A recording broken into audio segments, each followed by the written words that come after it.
अस्सलामुअलैकुम दोस्तों, आज की वीडियो काफ़ी ज़्यादा ख़ास है क्योंकि आज की वीडियो में हम बात करेंगे पाकिस्तान के सबसे बड़े मलंग की। अब आपको एकदम हैरत का झटका लगेगा कि पाकिस्तान का सबसे बड़ा मलंग, इस बंदे ने अपने थंबनेल के ऊपर तो कैप्टन सफदर रिटायर्ड की तस्वीर लगाई हुई है। तो बात ऐसे है दोस्तों कि पाकिस्तान का सबसे बड़ा मलंग कैप्टन रिटायर्ड सफदर साहब ही हैं, मियां मोहम्मद नवाज शरीफ साहब के दामाद। वैसे इस बात का इकरार कैप्टन सफदर कई मरतबा अपने मुंह से भी कर चुके हैं कि वो एक इंतहाई मलंगाना किस्म की तबीयत के मालिक हैं। उनका अपने ससुर की तरफ से एक वजीफा लगा हुआ है और उनकी जिंदगी उसी वजीफे के ऊपर गुजर रही है। प्राइवेट में घर बना के दिया, मेरे लिए गाड़ी उन्होंने खरीदी, मेरे आज भी पॉकेट मनी उनकी तरफ से लगी हुई है। किसी एक मिल में लगी होगी, किसी दूसरी में लगी होगी। वैसे कैप्टन सफदर की मलंगाना तबीयत का अंदाजा तो हमें इस बात से भी हो जाता है कि वो मरियम नवाज के शौहर हैं। कैप्टन सफदर अपनी जिंदगी के बारे में अगर कुछ भी ना बताते, कभी भी ना बोलते, तो लोगों को सिर्फ एक बात से बखूबी अंदाजा हो जाता कि वो कैसी जिंदगी गुजार रहे होंगे,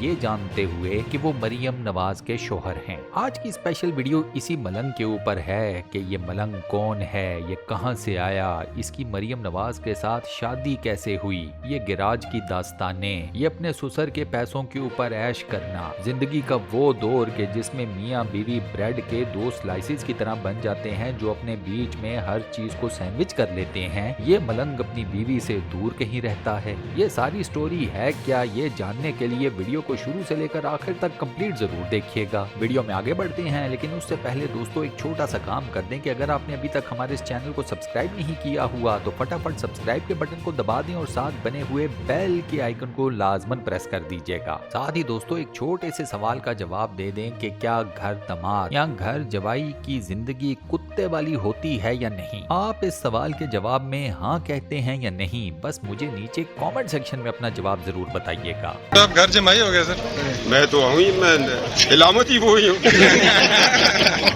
कैप्टन सफदर का ताल्लुक पाक फौज की 111 ब्रिगेड से था। जब गुलाम इसाक खान ने मोहतरमा बेनजीर भुट्टो की हुकूमत को फारिग किया था, तब कैप्टन सफदर निगरान वजीर आजम जितोई साहब के एडीसी लग गए थे। उसके बाद कैप्टन सफदर ने उस जमाने के लेफ्टिनेंट कर्नल अशफाक परवेज ज्ञानी साहब के साथ भी काम किया और जनरल असलम बेग साहब के साथ भी। सदारती महल में बतौर एडीसी कैप्टन सफदर साहब ने काफी लंबा अरसा गुजारा। नवाज शरीफ साहब के साथ भी वो बतौर एडीसी ही मंजरे आम पर आए थे। इस बात में कोई शक नहीं कि लोग ये बताते हैं कि कैप्टन सफदर अपनी जवानी के जमानों में बला के खूबसूरत थे। खास तौर पर जब वो पाक फौज का यूनिफॉर्म पहना करते थे तो वो महफिल की रौनक बन जाया करते थे। हर कोई बगौर उनको देखा करता था। कैप्टन सफदर खुद इस बात का इकरार करते हैं कि जब वो फौजी वर्दी पहनकर अपने आबाई इलाके मानसहरा जाया करते थे तो उनके शहर की खवातीन छत पर चढ़कर उन्हें देखा करती थीं। मैं आपको खुश करता हूँ, सारा दिन आप टेंस होते हैं। नवाज शरीफ साहब के दौरे हुकूमत में कैप्टन सफदर, जो कि उस वक्त उनके एडीसी थे, वो वजीर आजम पाकिस्तान नवाज शरीफ साहब की आंखों का तारा बन गए। खूबसूरत भी थे, खूबसीरत भी थे, बात भी बड़े अच्छे तरीके से किया करते थे, चीजों का सलीका भी आता था। नवाज शरीफ साहब को ये नौजवान बेहद पसंद आया। नवाज शरीफ साहब तो कैप्टन सफदर को इतना ज्यादा पसंद करते थे कि एक मरतबा कैप्टन सफदर चले गए छुट्टी पर। उनकी वालदा की तबीयत खराब थी, वो अपने आबाई इलाके मानसहरा आ गए। नवाज शरीफ साहब ने उनकी एब्सेंस को फील भी किया और उसके बारे में पूछा भी। उन्हें बताया गया कि कैप्टन सफदर वो तो छुट्टी पर चले गए हैं क्योंकि उनकी वालदा की तबीयत खराब है। मैं इतना थले नहीं लगे हुआ जितना तुसी मैनू लाना। नवाज शरीफ साहब ने अपने एडीसी के घर मानसहरा कॉल कर दी। कैप्टन सफदर के वालिद से भी बात की और कैप्टन सफदर की वालिदा की तबीयत का भी पूछा। बात यहाँ पर खत्म नहीं होती। अगले दिन वजीर आजम नवाज शरीफ की अहलिया कलसूम नवाज ने भी कैप्टन सफदर के घर फोन किया और उनकी वालदा से बातचीत की। इससे आप अंदाजा लगा लें कि नवाज शरीफ साहब और उनकी फैमिली को कैप्टन सफदर किस कदर पसंद थे। अब यहाँ पर सवाल ये पैदा होता है कि कैप्टन सफदर की मरियम नवाज के साथ शादी कैसे हुई। हिस्ट्री का जो रिकॉर्ड मुरतब किया गया है वो तो हमें यही बताता है कि ये मियां मोहम्मद नवाज शरीफ साहब और उनकी अहलिया कलसूम नवाज की ख्वाहिश थी कि उनकी बेटी मरियम नवाज का रिश्ता कैप्टन सफदर के साथ हो जाए। बने हैं हमको घर जवाई, इन दोनों ने पहले कैप्टन सफदर के वालिदैन से राब्ता किया, उनसे इस रिश्ते के बारे में बाज़ाब्ता तौर पर बातचीत की और उसके बाद ये बात कैप्टन सफदर के इल्म में लाई गई। इस प्रपोजल या इस रिश्ते के बारे में कैप्टन सफदर को उनके वालिदैन ने ही बताया था। इनफैक्ट उनके वालिदैन तो ये चाहते थे कि कैप्टन सफदर वजीर आजम नवाज शरीफ साहब की बेटी मरियम नवाज से शादी कर लें, और फिर वही हुआ कि ये शादी इन दोनों के माबैन हो गई। अब ये तो इस शादी का है एक रुख। इस शादी का जो दूसरा रुख है वो ये है कि कैप्टन सफदर और मरियम नवाज के बीच में चला मुआशका। इस मुआशके ने बड़ी एक्सट्रीम किस्म की सूरत हाल इख्तियार कर ली। दोनों का मुआशका गिराज में चला। इस मुआशके से तंग आकर नवाज शरीफ ने अपनी बेटी के सामने हथियार डाल दिए थे और उन्होंने जबरदस्ती इस शादी के लिए हाँ की थी। हम पीछे जाए अपनी नानियों दादियों को देखें, वो गाती थी देसां दा राजा मेरे बाबंदा प्यारा, कबीर मेरा घोड़ी चढ़िया। उनके गाने आपको याद नहीं है तो मरियम का गाना आपको याद आ गया। और लीडर होता है, लीडर गाने गाता भी है, तराने पढ़ता भी है, गाने गलवाता भी है और तकनीकी नाच भी नचवाता है। आजकल नाच रहे तकनीकी नाच, एक औरत के इशारों पे ऐसे नाच है।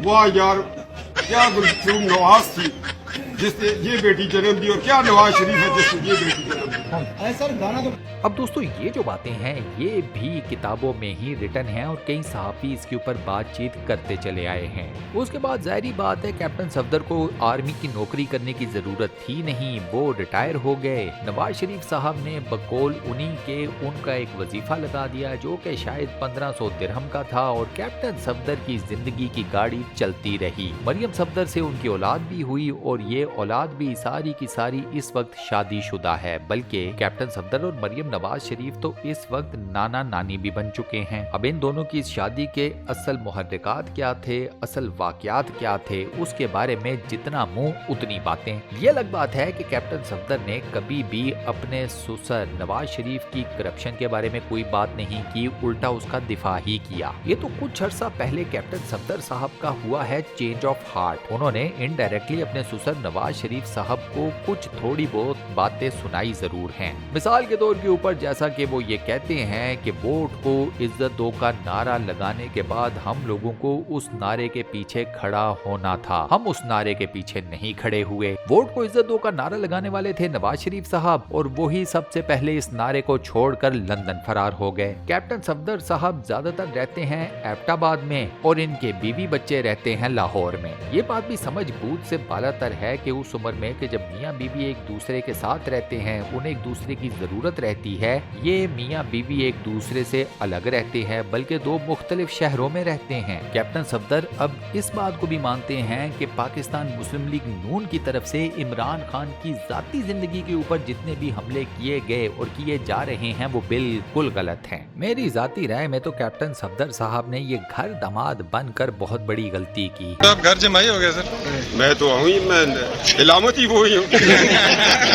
अपनी जाती कमाई पर रहते तो शायद आज जिंदगी के हालात उनके लिए बहुत ज्यादा मुख्तलिफ होते। प्राइवेट में घर बना के दिया, मेरे लिए गाड़ी उन्होंने खरीदी, आज भी पॉकेट मनी उनकी तरफ से लगी हुई है, किसी एक मिल में लगी होगी, किसी दूसरी में लगी होगी। और इसी के साथ हम अपनी आज की इस वीडियो को यहाँ पर करते हैं दिया है। दोस्तों आज की ये वीडियो आपको कैसी लगी, वॉइस ओवर कैसा लगा, मुझे नीचे कमेंट सेक्शन में जरूर बताइएगा। वीडियो को बंद करने से पहले आपसे एक छोटी सी रिक्वेस्ट, और वो ये कि अगर आपने अभी तक हमारे इस चैनल को सब्सक्राइब नहीं किया हुआ तो बराए मेहरबानी चैनल को सब्सक्राइब जरूर कर लें और साथ बने हुए बेल के आइकन को लाजमन प्रेस कर दीजिएगा। बाकी अपना बहुत ख्याल रखिएगा। इंशाल्लाह मुलाकात होती है किसी नई बेहतरीन किस्म की वीडियो के साथ। शुक्रिया। जो 124A बगावत का मेरे ऊपर बना था, आज मैंने अदालत में साबित किया है कि इसके पीछे जनरल बाजवा, जनरल फैज अमीर और लाहौर का साबका sector commander Musaddiq Abbasi brigadier retired था।